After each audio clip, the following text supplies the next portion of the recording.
Okay, this should be episode, what was it, 5, 6, 7. This is still drying, and we'll leave it alone to dry. What I wanted to show you all was this thing of beauty.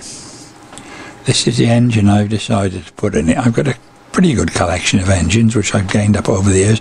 Keep buying and selling them on eBay and all that sort of thing. And this is an Enya 60 4-stroke. Now, it's as big as you can fit into this particular aeroplane. And I shall be mounting it upright, which is the easiest way to mount and operate an engine. And because Enya, quite some others, like the early, what are they called, those expensive British ones? I've forgotten. Anyway, they all used to have the glow plug sticking out at the front. 4-stroke Brit engine. Yeah, my memory's going. I'm as old as Methuselah. So I'll have to put a remote glow on this. Otherwise, you put your glow stick on there, and there's the propeller going round and round and round, and doing all sorts of unspeakable things to your fingers and the glow stick. So let me just telephoto this down a little bit, if it'll go. It's a bit temperamental, this whole thing. There we go. Da da da da da da da. There. Enya 60 4-stroke. And it's quite a lump, but it will fit in this perfectly. It will go anything from a 35 2-stroke to, I think it says actually a 90 on the box, 4-stroke. But I think that'd be a bit enthusiastic for it. And these are quite heavy. You can see this is not helped by the dirt in the fins after its last encounter with terrible firmer.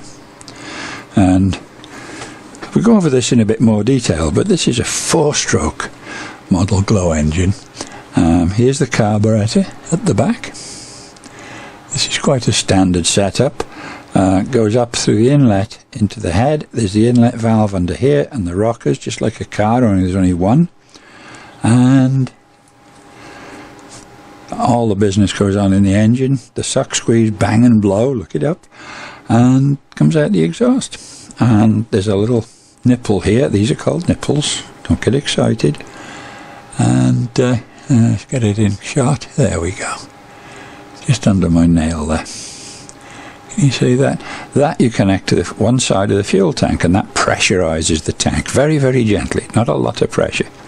And this is the sump drain. That you take a piece of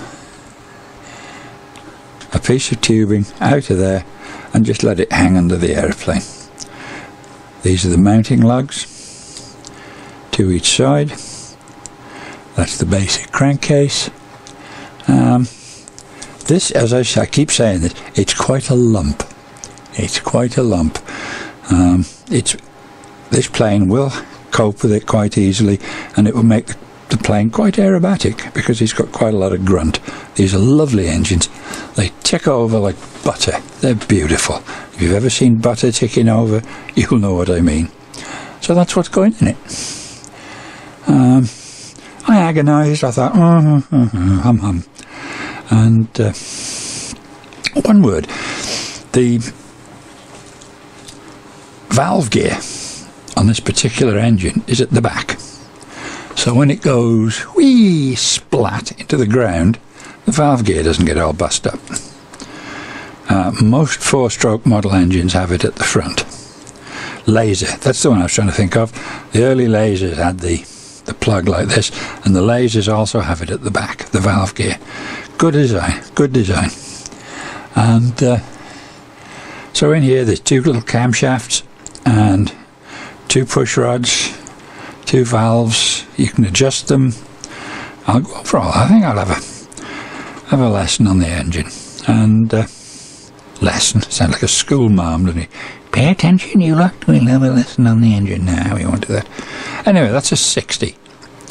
Looking at the box now, it says a maximum 64 stroke, so that'll do it. It'll go really well with a 90 in it, but that we won't get too carried away. So there you go. And again, thank you very much for watching. and we'll see you in the next video. We hope. Bye-bye.